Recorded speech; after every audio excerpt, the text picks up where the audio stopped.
Hi, friend. Hello, hello. How's it going? Oh, it's just another day in paradise. I have been. I know I'm in paradise. I don't know about you. I was going to say, listen, where was my invite, damn it?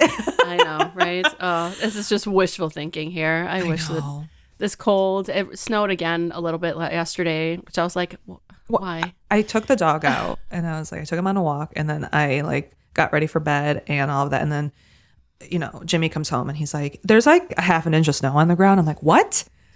I like these random oh, it's snowing in 20 minutes. I'm like, I can't prep for that. So thank you. But I have been watching the Olympics, yes, insanely, it's on all the time. It's basically on right now. I can hear it in the background. It's so good. Well, thank God for Peacock because back in the day, you can only watch whatever was on NBC at that time, which is usually figure skating or bobsledding. But I'm like, there's a lot more that the Olympics has to offer. Oh yeah. So you have your pick of whatever you want to watch. Yesterday I was watching women's hockey. Oh yeah. And it was Italy versus Sweden, and poor Italy was getting spanked, but that's okay because Sweden is Sweden. Yeah.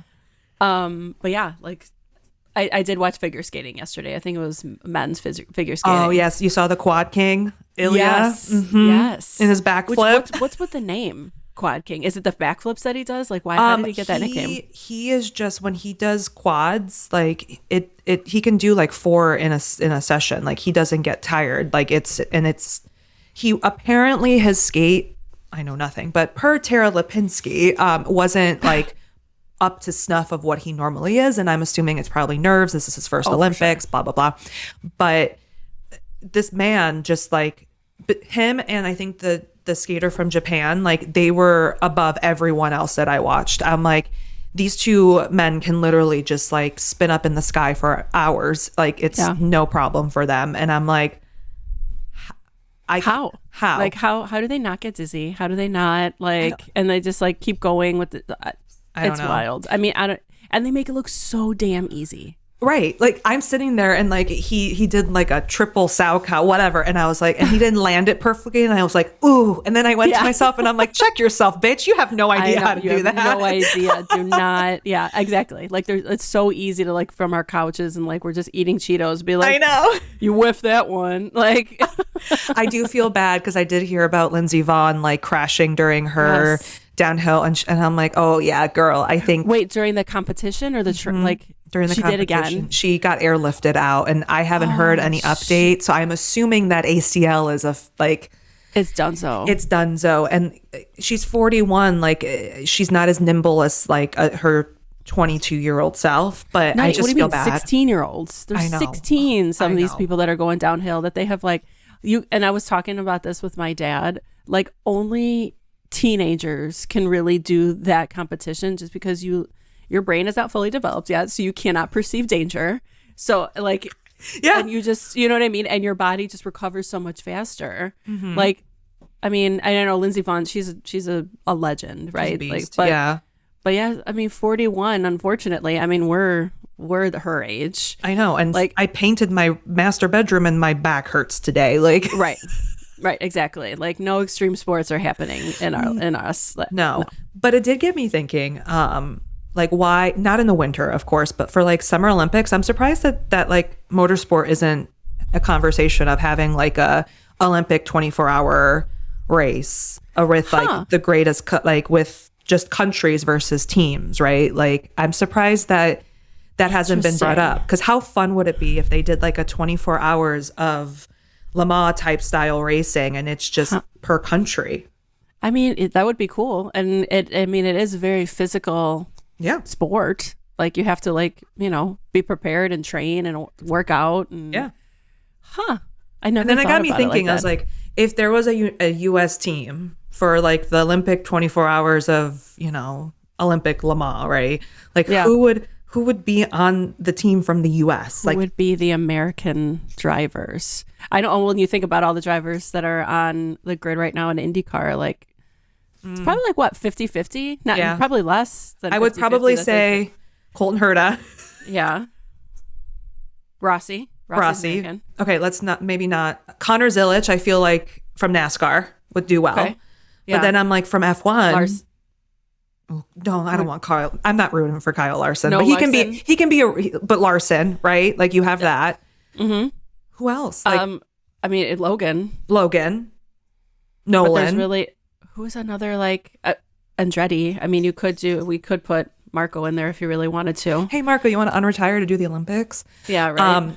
I don't personally. Could you imagine like you can't have like Max couldn't. You wouldn't have Lewis, Max, like you can't have them because they would just they would dominate. They would dominate. But how fun would that be? Like you had like a UK team where you would have like UK drivers from all different series and all of that, and you have to like try out and stuff like that. Like, Alex Palou and Carlos Sainz can race together. Yeah. You'd probably have some of those drivers that they'll become another citizen of another country. Oh, you know what I mean? Wait a minute. Scotty Mack is a US citizen. There you go. See? Scotty would race for us, baby, not for New Zealand. There you go. But yeah, like how fun would that? I was like, how do we make this happen? Like from all the series, from IMSA, from, all the endurance. What would qualify, who determines the sports in the Olympics? Well, I think it would be Olympic, there's a board, like an Olympic board, right? Because breakdancing is no longer a sport, right? So but somebody made that decision initially, let's make breakdancing a sport, and then the outcome was not good. Yeah, that's true. But I believe you would have. Well, the thing is you would have to have a world championship instead of F1, NASCAR, IndyCar, IMSA. You would have to have a separate series, right? Where you would have all of these. And then if we're saying 24-hour race, you would have to have regional 24-hour races and then, subcontinent 24-hour races and then a big one, like a world championship. And Which, then those would we have time for that? No, not on top of the racing schedule, but yeah, a girl can dream. Girl can dream. I think that would be super cool. Or you take you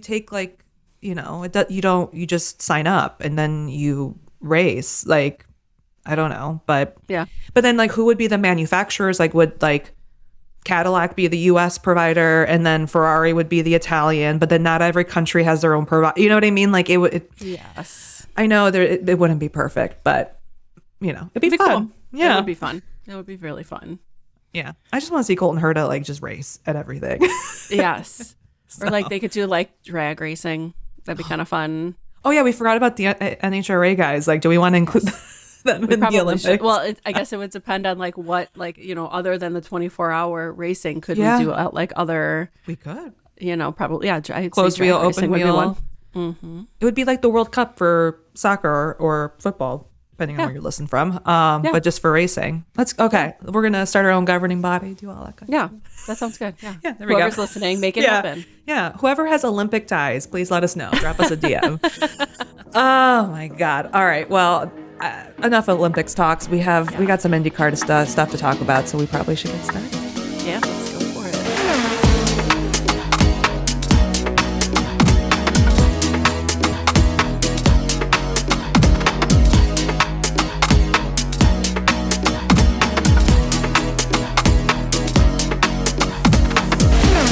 Well, the news cycle has been quiet. Yeah, actually, there's really not a whole lot that we could talk about right now, other than the fact that Schumacher, good old Mick, which also we'll talk about other, Schumacher Senior in a minute too. But Mick has completed his first kind of oval lap. So, what do we think about the outcomes? What were we hearing about? His results. He didn't crash, so I take that as a win, right? I don't know how much did he put pedal to the metal, right? He probably didn't do high speed push it all the time. But I could only imagine that first feeling, to drive at speed on an oval and never have done it before. It probably felt like he was driving on ice, during a winter snowstorm. For sure. But I think thank God he had it, right? Because he's got a race literally in less than a month in Phoenix to do this. And also I always forget, we have rolling starts in IndyCar. So he's not doing a solid stop start on an oval. So that's a whole nother game plan, whole nother different way of doing things. So I think he's probably not going to be that prepared. He was positive afterwards. I do have to say, RLL is probably digging all of this press, to be honest, because they're probably just raking in the sponsorship now because they're like, oh my God, we have a Schumacher at IndyCar. But he looked happy. Yeah. And I think that's all we can ask for. He's excited and he's hungry, which is very exciting to see from a driver. I was alluding to, did you hear stories that Michael Schumacher's awake? Yeah, well, and I'm like, I don't know how to. I'm like being a nurse and being like, I understand like his injury, his like whatever the TBI that happened to him. His eyes are probably open. Yeah, maybe he can sit in a chair, but how is he interactive? Is he able to communicate? I would love to know that he's like, I'm sure like they're just probably like have racing on all the time. And like, if Mick is going to be racing, of course it's going to be on in his room no matter what. Yeah. But how conscious is he is the really question. There was this horrible AI generated interview that was created 1 year, 2 years ago, where some journalist like spoofed an interview with Michael, and like, oh gosh, I didn't even hear about that. The family sued the publication and like they won and all of that. And so like when these things come out, I'm like, is this clickbait? Because Schumacher is just such a legend in this sport. But I agree. I think if he could be out of the house and at races, he would have by now for Mick. You know what I mean? Or his, Mick's sister does, I think she does like she does equestrian things. Like I would feel like he was such a supportive father before the accident. He would at least try to make Mick's F1 debut. You know what I mean? Yeah. And his mom has been very vocal about privacy. So I think it's just like you said, I think he's sitting, his eyes are open, he's awake, but I don't think that he's going to be, showing up to the Indy 500 anytime soon or showing up to an F1 race for that. I wish. I know. And praying for a miracle. We always we love hearing those stories, but yeah. But I know, but I bet even though like he might not be able to like vocalize stuff and like have those conversations, you could probably know like how proud he probably is of his kids and like what they're doing with their life and how beloved that family is. Like, I don't think I've ever heard anyone talk shit about the Schumacher family. And when someone does, they shut them down. And I'm like, see, like, that's the respect you want to commend. And like, that's why I have a soft spot for Mick too, because part of me is like, he's doing this because he loves it, but he also is doing it because he fell in love with it because of his dad, So I always think about that interview it's Joe's Verstappen and Michael, and at the time both of the boys were little, and the journalist had said, what do you think about your boys racing? And both of them obviously, of course, like being a legend in that field, of course you want your boys to race, but a part of them was just like, no, I really don't want them to race. But like, look at them now. Look at them. Well, yeah, Jesus, right? Like, yeah. But also two completely different parenting methods, and you can leaving your child at a gas station works for some people, but not everybody. Not everyone, right? Oh my God! But yeah, so Mick's doing well. He's adjusting. I think St. Pete, for him will be like the first, like, oh, this is IndyCar, because it's going to be so different. It's new tools, new ways of doing things, also new fans, he's been so used to kind of like the F1 world where it's like the paddock and like the fan zones are for the elite and the people who pay top dollar. Like the grid walk at St. Pete, he's going to be like, oh my God, these are like regular fans. Right. And they're right here. Like, right. You know what I mean? Like there's not going to be... Yeah, you don't have to interact with just sponsors now. Like you're going to get regular people that'll come up to you. I wonder what the control, like the crowd control, will be because of Mick. I have a feeling they'll probably have a higher kind of thing, at least for race one. But you know, like I think of Road America, like he's going to be on his little scooter and people are going to be screaming his name and running up to him and like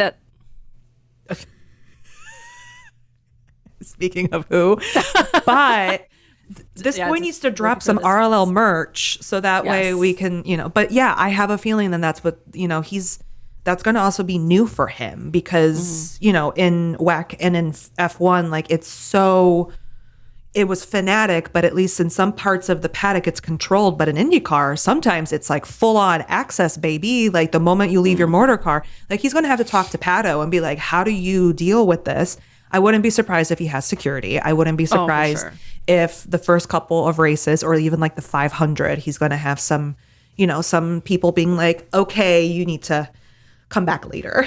Right. Yeah. Oh, 100%. Yeah. I'm very curious, especially like, you know, our plan is to go to Road America. So I'm curious to see how accessible, like, can't, you know, I will have no problems trying to run up to him, but like, listen, am I even going to get that opportunity to do that? I know, like, so I think I'm going to go to the Indy 500 qualies, right? Just for like the weekend. And, there's like, apparently there's like barely any fans there. So I'm like, am I going to have to talk to a driver and walk up to them and be like, hi, I will never have the opportunity to do this because there's like 1,000 people here versus 300,000, you know? So Road America and like the qualies, I'm like, okay. This is your chance. This is my chance. If you need anything autographed, that will be the weekend. Yes, exactly. Oh my gosh. So yeah, so we'll see how Mick goes about it. But so far he's pulling out social content. He is, you know, grinding and we will be rooting for you, boy. We will be. So 100%. But, you know, I've been sitting here waiting to finalize our, you know, 2026 grid episode for weeks now and still no update on Dale, but there has been leaked video. I think Alex Palou may have leaked it by accident where Roman Grosjean was at Media Day, right? There's actual video proof now, but nothing's been announced. Right. And then Connor Daly and Linus Lundqvist are still kind of teasing like, hey, I might be on the grid. The grid is in like 3 weeks. And exactly. You're like, where are you going to be? Like, and like I said, I would be happy to see Connor. I know. You know, I think it wouldn't be a fun season without him because I love his attitude. I love his fieriness. Yeah. I love listening to his podcast afterwards and stuff like that too. So yeah, I'm curious to see, where are you going, dude? Well, my thought is Prema's still looking for sponsorship. You know, Doug Bowles had an interview on Media Day going, they're optimistic that they're going to return and they want them to return. Mm-hmm. But if they're not coming in for the first 4 races, Callum and Schwartzy are not probably waiting. So there's going to be 2 seats if they come back at 2 cars. Maybe they'll come back at 1. So maybe that's where Connor's like, hey, I can bring some budget. And who knows if it's going to be Prema? Who knows if it's going to be something else, right? Mm-hmm. And there's also been a lot of discussion about, are we going to have 33 cars for the Indy 500 now because of Prema possibly not being able to make it to the 500, right? Mm-hmm. And I'm like, I think Penske will for sure make sure that there's 33 cars. Like we've never, like, at least in recent day, have never had 33 cars. So, eek. Like, I'm just like, hello. So we're sitting here going, okay, I guess I'm just going to have to rip the Band-Aid next week and be like, Dale Coyne TBD, second seat. Yeah. Come on, Dale. I mean, and again, we're not surprised. I think we called this when he was like, you're not going to have anybody by Halloween. No way that you said that. But if Roman Grosjean is at Media Day for Coyne, why don't you just drop the news? Like, are you really waiting for that check to clear this long? Well, yeah, I know. I guess it does. Maybe it does depend on sponsorship if they haven't fully secured them or not. So, but then what? Roman gets kicked to the side, and then someone else has to run into Fox and film an intro video. True. I mean, that's what happened, I guess, to Renus. So right. Exactly. So it's been done before. Yeah. Oh my God. I just feel so bad for Connor because he just. Every year it's like, am I going to do this? Am I going to race for this? And then if it doesn't happen, where else can I race? And like, it sucks. People love him and I just don't understand why teams don't want to keep him? Is it literally just because he doesn't bring a paycheck? Like, that's it? Yeah, probably. I mean, a lot of the teams, that's how they function. It's all about that budget. It's not like, not all of them have like the Andretti name or Penske or, Ganassi name. It really depends on how much money that they can bring with them. Yeah, but like part of me is like, is the money that much worth it when you're 25th or 22nd in the standings? Or would you prefer if the money was kind of coming in to some capacity, but you were, 15th or 10th in the championship? Mm-hmm. Like, at what point is just, paying to get the lights turned on worth it? Yeah. I don't know. That's a good point. But off topic, we did get the unveiling of the new Aero McLaren liveries. What color is it? Papaya. They look exactly the same. Like, I hate to say this. They have the same, like, Pato's black and papaya, Nolan's blue and papaya, and Christian's all papaya. Yeah. But at least they opened their new location. So that was kind of their moment of like the new offices and the new space. They rebuilt the old Andretti office. So I was like, okay. And Zach was there being like, look at this great place. And I'm like, okay, like, do we need to do this? Yeah. Right. Shocker. Right. Like, but he's got to make a big deal out of everything, but they also have a new sponsorship with Puma, right? Yes, they do. Which was cool. Yeah, they had like employees, like I think real employees from Aero McLaren, like modeling the new Puma kits and stuff like that. And I think it looks cool. I think the it's very like European soccer look and feel, which I think will be cool. But I don't think I'll ever be able to buy Puma shoes. I'm not a Puma person, and I'm probably not going to buy team kit. Yeah, I'm Euro trash enough that I do love the Puma, because back in the day, and I think still they do, I think Ferrari also sponsors them as well, right? Yeah. So like before all this stuff was cool, I remember going to Woodfield, and there was a Puma store, and there was like a little tiny section of all like Italian the Ferrari stuff. And again, not as popular at the time, like maybe when I was in high school 20 years ago is when that stuff came out. But like, that's how my husband and I actually started talking, is because I was wearing a Ferrari jacket, and he's like, I bet this chick has no idea what she's wearing. Little did he know, right? That I'm like, you're like, I got a podcast, bitch. What up? Right? And now, but like before, he was wearing, I think at the time, BMW stuff. Oh, and yeah, I'm like, of course. This guy, like, who does he think he is? Does he know what he's talking about? I don't think so. No. That's awesome. That's the one thing that, like, it's merch season, right? Like, Pato dropped his new merch with his sister. Like, I saw Christian Lundgaard just drop merch, and it's sick. And I'm like, oh my, like, at this point, I'm like, all right, I have to be safe of what I want to buy, because I want to buy Mick merch. I want to buy Will Power Andretti merch. I want to buy, I want to probably get something for from the 500 merch line from, either Christian or Pato or whoever. And then I want to see if David Malukas comes out with any Penske merch. And I'm sitting here and I'm like, guys, do you realize how expensive some of this stuff is? Oh my God, for sure. I know. Part of me, and like, I'm okay with like getting like last season stuff, but I am excited about the Will Power stuff. I think he's gonna come out like guns blazing, and some have called it, this is going to be his revenge tour from Penske. So someone needs to do like the Revenge of the Sith instead of like cover, but instead it says Revenge of the Power, and then they just put like Will's face on.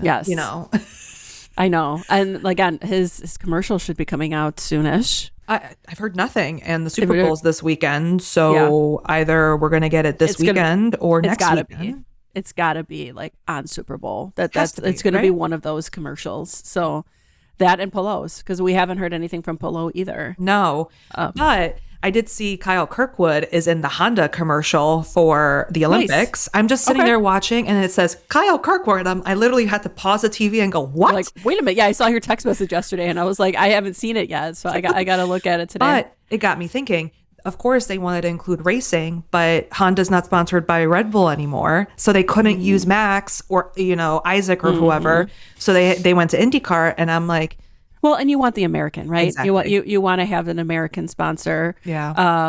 That, especially running those commercials now. You don't want, did you hear also that there was a Canadian singer that was sponsored? That was like, yeah. Oh, the backlash, honey. Well, it would be like if Hinch decided to promote, the Olympics in the US. Yeah. No, Like, you can't do that, dude. Forget honey. you're Canadian. Yeah, did you she just wants to denounce her Canadianness, I guess, but now the Canadians are throwing you to America and they are not claiming you anymore. You cannot come back, sorry. No. Yeah, God. So I don't know. We'll see. I'm waiting for these commercials. Like, we're a couple of weeks out, like but every racing fan is going to be watching the Super Bowl to see the Cadillac livery launch, which I think is going to be super cool. So like this is an opportunity for IndyCar to like use the like Cadillac Andretti, like this is the time to drop Will's commercial is during the Super Bowl. Maybe we'll be watching and we'll be like, oh my God. I'll be texting. I hope so. And being like, holy shit. Did you see it? Are you watching it right now? Yes, exactly. Exactly. So that's why we're not kicking off a preseason primer yet. That will be next week because Dale decided to, lie to us for almost 8 months. Yeah. And Prema decided to not have their shit together. So we're going to have to wait another week for us to go over the grid and hopefully someone will be in that seat. If not, I'm just going to be like, it's Roman Grosjean for now. Right. Until we hear otherwise, it's probably going to be Roman. So cool. But we still wanted to kind of finalize our IndyCar basics kind of, I guess this is our segment. So we wanted to talk a little bit about strategies in IndyCar. Exactly. So there's, different types of tracks that we have in IndyCar, specifically ovals, street races, road courses. A lot of people, especially from the F1 world, they're not used to the ovals, right? We're just talking about Mick and him trying to conquer the ovals. And Alex Palou has been around for a long time and he just figured out ovals. Right. So we know that there's a different strategy going into it compared to road and street courses. So we wanted to talk a little bit about what is the priorities and things like that when you are when we're talking about ovals. So very high speeds compared to road and street, right? And the reason why is because you have you have the straights and you have the turn and the left turns. So they're constantly on the throttle. You have those long drift trains, and we'll talk about kind of like what that means in a little bit. You have shorter lap times. So laps are probably like maybe 20 seconds, 30 seconds, depending on the size of the oval. Yeah. At Milwaukee, I think they're literally 25 seconds. Yeah. Yeah. So, and it does end up being kind of like longer tracks, right? Because of like the laps and things like that, of how many laps that they do compared to road and street. Which also makes you do a little bit more frequent pit stops in ovals. So again, you're on the throttle a lot, so that means you're going to need more fuel. So that's why you're going to do more pit stops. There's longer race distances that we were talking about, and the cautions cause that reshuffling a lot as well. So I think one of the things, the concepts, and a lot of people probably hear this, is like what dirty air is. Right. So dirty air kind of comes into play a little bit more with ovals than it does with street. I mean, yes and no, right? Like you're more condensed, I would say, in an oval. So that dirty air does come into play a little bit more. So what is dirty air? When a car drives on a straight, you'll see like it causes this like turbulent airflow. The places you're not really going to see it if it's like a nice clear day and things like that. And I don't know if you remember when we were at Road America 2 years ago, I think, when it was raining. Yeah. Do you remember seeing this like twist of air behind the car? So you're probably insane. It was super cool to see, but like that's kind of like that turbulent air that I'm talking about. So the only time that you're really going to see it is if it's raining, that you'll see that like the spin behind it, or in like a wind tunnel, which fans are not going to be able to see that. So I encourage you guys, if you guys are going to a race and it is raining, check out how that air is, because it's super cool to like kind of like see it happen in real time. So the issue is if you see that air and you're driving behind it. That's what that means when it's like when you're catching that dirty air from the car. So why is that a problem? It ends up being like kind of like that downforce. So in an oval, you want kind of like a lower downforce. So downforce is like when you want the car closer to the ground versus kind of like higher off the ground, right? You want a lower downforce in that higher speed. Right? Because you're suctioned, you get suctioned to the ground, which means less turbulent air can fall underneath the car, right? Yes. So, and that turbulent air can kind of lift you, and that's when you see the cars kind of like suddenly lose it. They look like that they're driving completely fine, right? Then all of a sudden you see that they suddenly lose it. That's when they're catching that dirty air. Okay. So that their steering becomes less responsive. You see the cars like understeering. That's when they overheat, and then the passing becomes a lot harder when you catch that dirty air. The effect that like the driver, sometimes you'll hear it was like, is it called aero wash? Sometimes if you hear it, so like the driver will, you'll hear like that they'll, sorry, I lost my train of thought for a second. Oh, you'll hear just on the radio, like, oh my God, the dirty air or the aero wash is so horrible. Like, I can't pass this guy because I'm following too close, or there's another car. Grip. Yep. Yeah. Exactly. Yeah. And what's crazy with an oval is that, you have different lines on an oval, right? Like when you're on a road and your street course, there's going to be your overtaking zones, right? But on an oval, you have, you technically have 3 lanes. You have the first lane, which is closer to kind of the center of the circle. Then you have the middle lane, and then you have the high line. And what happens when you have dirty air is if you have to move to the high line, you're going to have marbles. You're going to have all that tire gunk that's just going to be sitting up there. So not only do you have turbulent air in your steering wheels, basically you have to keep it straight. You're also basically driving on ice. And there's like on a short oval, there can be people that are 14 laps down ahead of you that they have to get out of the way and all of this. And it creates more disruption in the racing, right? And some drivers are really good at this kind of stuff. Like Connor Daly, like I remember in Milwaukee, that first time we went, he took the high line, like it was just like all gas, no brakes. And then the moment he saw that there was too many marbles, he was like, all right, I got to get back into like the main pack. So, that's why oval racing, I think, is so cool. And some people, especially when they're coming from F1 or more traditional European racing, they're just turning left. And you're like, well, technically, yes, but you have all the dirty air. You have different levels of downforce, right? Like not everyone has the same level of downforce. Also, you have, they call it use your tools. You have, a balance bar basically that drivers are going to be changing the balance of the car as they're driving on these things. Indy 500, think about it. You're shifting your roll bar and, initiating the hybrid going 220 fucking miles an hour. Yes. Yeah. And that's one of, that's what I think that's the largest oval, right? Is for us. Yeah. Yeah, and which makes it, that's the highest speeds that they're going to get to is at the Indy 500. Right. So, yes. And like as far, the car changes, the spoil, like I guess it is the spoiler, right? That back part of it. Yeah. Is it called a spoiler? I think they call it a diffuser, I think, in IndyCar. Yeah.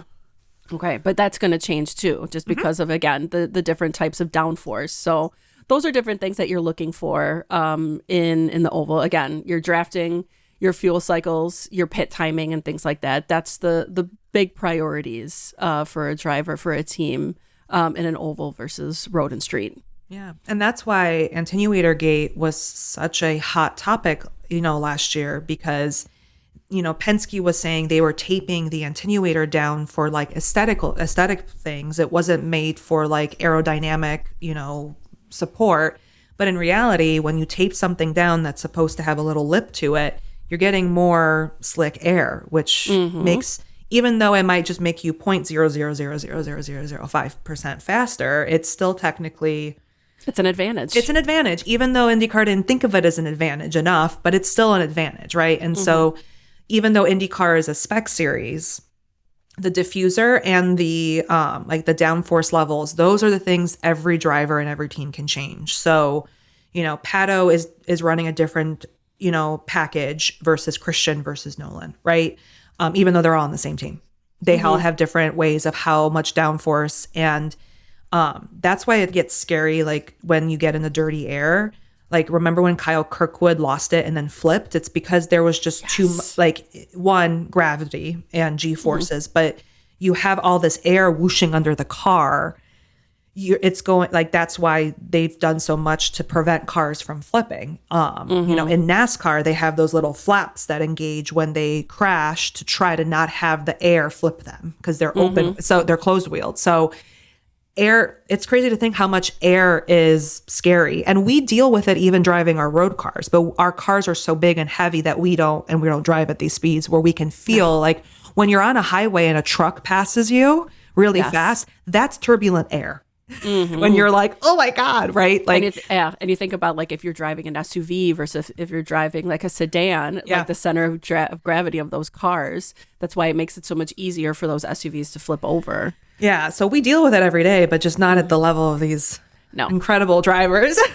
I can't even imagine just like the decision making, at those like 200, 230 miles an hour. Like I can't. Well, and that's crazy to me is that, the decision making skills for somebody like you look at Nolan, who's like, a young, in his prime basically for racing, and his, then you have Will who's in his 40s, and you're like, how do you still have that perfect like just reaction time? Like how? Like eventually as we age, you lose some of that and like mental acumen of that. But like some of these drivers now are in their 30s and their 40s and have the same reaction time that, Well, I think it's just the way that they handle the car and the skill that they develop too. So like, yes, maybe those younger kids do have like the quicker reaction time or whatever, but Will, has that experience and he can control things a little bit better and has that skill that he won't lose it. Yeah. Right. So yeah, it's nuts. Like if you want to get into IndyCar and you just want to watch the Indy 500, like you have to watch qualification. Like Indy qualies, incredible. Like you're seeing these drivers going 23 miles an hour, maxing out at that time. Low fuel, no other cars on track. And we saw some folks lose it. We saw Colton lose it. We saw Marcus Armstrong lose it. And you could hear, like, you're turning into turn one, and all of a sudden you just hear Townsend going, whoa! And you just see somebody hitting the wall. And you're like, how is that possible? And then they get in the car and they do it again. That's my favorite part. Like, I, like, see an accident, and I'm like, I'm not driving today. Like, I'm done. No more driving for me. Well, but they're like, they flip, and they're dragging, and they're like, okay, when am I, when Hinch woke up, when he was Hinch Kebabs, his first question was, when can I drive again? Roman Grosjean literally died and was like, when can I drive again? When can I drive again? It's just, it's nuts. But when you think about street circuits, though, like road courses like Road America, there's enough runoff where, yes, there's parts of Road America where we could hit the wall, right? Yes. But in street circuits, like I think about Detroit. Yes. So concrete wall. Yeah. Try to pass. Just try. Yeah, so that it's not going to happen as much, and it's very unpredictable. I feel like some of those things. So yeah, and also you're on street, like you're actually on local streets. Like that's why I like when Chicago had the NASCAR race. I'm like, how are they going to do that with all the potholes? And then they filled the potholes. They filled them, right? And like, how do they clean the street? Like you really can't, because there's going to be oil slicks and whatever that's on the street. That's going to make a huge difference too. So, and you'll see the same thing in Detroit. You'll see the same thing, I guess, in Arlington too, because part of it is going to be on the road, right? Yeah. And you think about it, right? Like Vegas, when they race in Vegas for F1, like the main strip is open during the day. So if someone gets into like a horrific crash, like at 6 p.m. right before they close the streets down, like or a manhole is not properly stuck to the ground. Oh my God, that was terrifying. But that's downforce, right? Like that's how much downforce did some of these cars take, is they're literally can suction manhole covers up from the street. And like places like Detroit, it snows there. So the roads aren't smooth as butter like they are in St. Pete or in Long Beach, where they don't get like inclement weather. They're not salting the asphalt. Like there's bumps and there's, and there's no power steering in these cars. So like you're literally driving for your life. Well, and actually, now that I'm thinking about it, yeah. So like the Midwest, we like our asphalt and things like that. But of course, that it's porous. We use salt, so it's going to destroy it, and that's why we have our two different seasons, which is like winter and construction. But the nice thing about Texas is, and I don't know if like their regular streets are like this, but their highways at least are concrete. Yeah.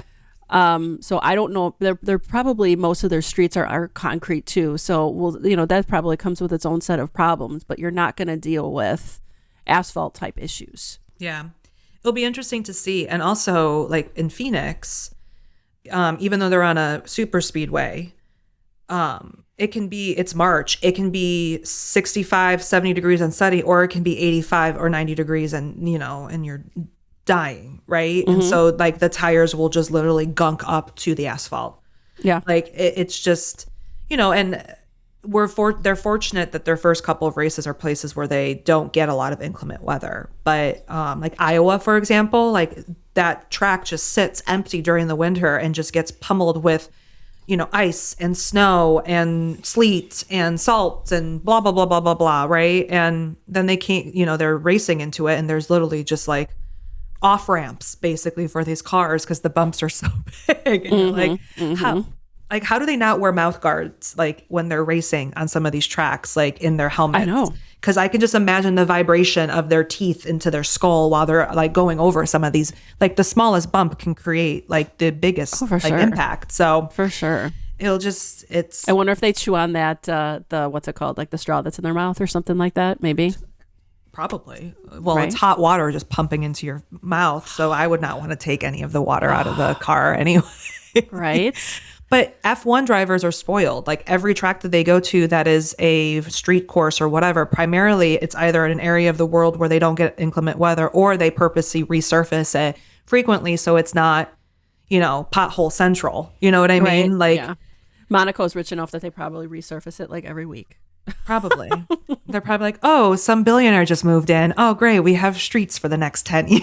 Right. Exactly. And we're over here being like, oh, we got to pay for parking everywhere. We got to do this. Like, oh, man, that's fine. But yeah, it'll be interesting to see kind of how the newer tracks, like what strategies are going to come up with. And, I haven't heard yet. I don't think, unless they just did it automatically. But last year, if you remember, IndyCar added some laps to some races to create different pit cycle strategies and different ways of like basically for Scott Dixon not to win anything and fuel save. But I didn't see anything for this year where they're either changing some tracks or laps or anything like that. So I do wonder if they're going to keep things as is from last year or if they're going to just say, it didn't work, so we're going back to the original layout. So right. Now they're probably going to be like, well, somehow Alex Palou got some sort of advantage doing that. So let's go back to how it was before. Just get rid of the hybrid. Let's just do that. Yeah. Go back to the olden days. Yeah. Yeah. So I'm excited for the season. It's going to be really. I just can't believe that we're only a couple weeks away from, St. Pete. It feels like forever ago that we were like, oh my God, we got to wait this long. But if I don't get a Valentine next Saturday from Dale Coyne saying, dear IndyCar fans, I have finally made a decision of who will be my Valentine. It's Roman Grosjean. That's all I want. Right. I mean, he has been saying that using holidays to be like, you're going to, they'll update you and we'll have like a spooky update for you on Halloween or on Christmas. So now Valentine's Day is coming around. So please give us a Valentine. Please give us a Roman Grosjean at least. And just tell us who's going to be driving for you. Yes. I do have to say also, a lot of folks have been loving your RIP Prema hat. So I feel like that just needs to stay on forever. I mean, it's right here.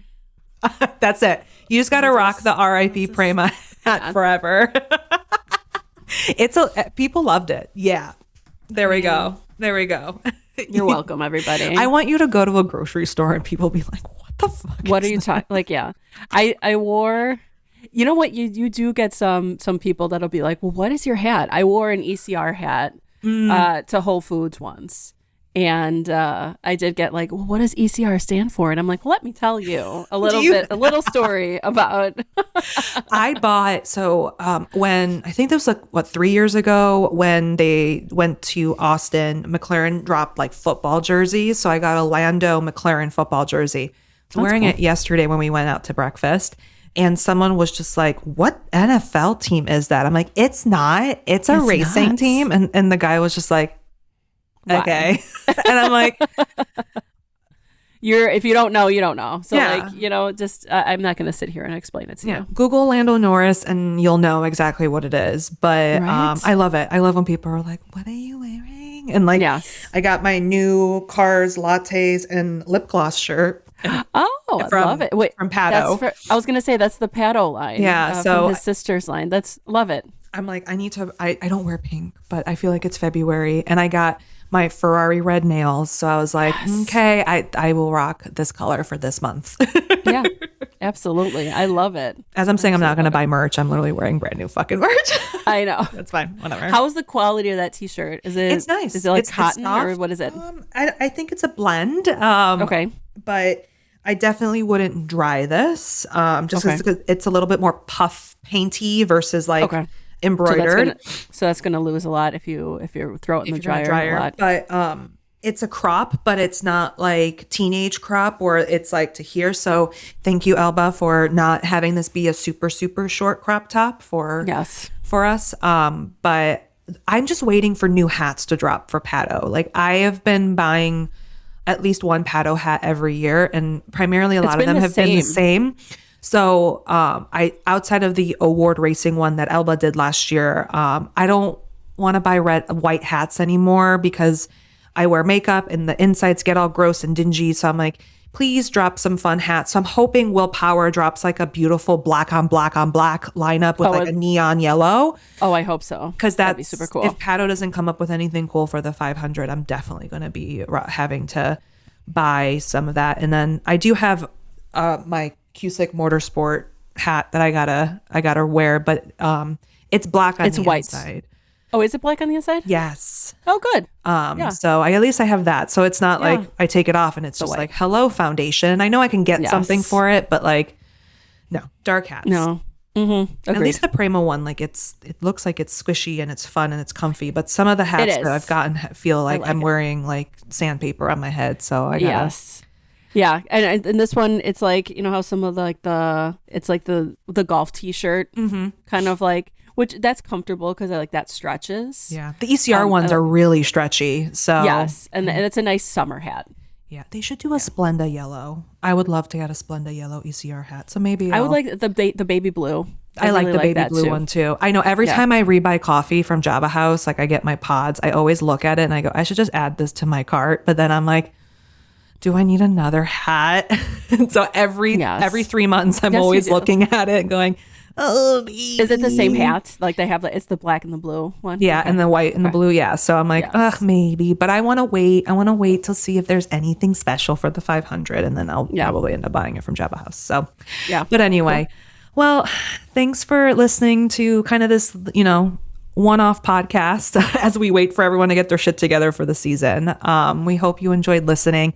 I promise next week we will have our preseason primer for the 2026 season, and we'll talk through all of the drivers and the teams and who we're rooting for and our season predictions. So Milena, start thinking about who your season predictions are going to be for the grid. And if you want to keep listening to us, check us out on Spotify, YouTube, and Apple Podcasts. We're on socials as well, on TikTok and Instagram at Lap It Like It's Hot. Shoot us a message, follow us, DM us crazy, silly things. We love it. And stay tuned to our episode next week. Thanks for listening, everyone. All right, bye, guys. Bye.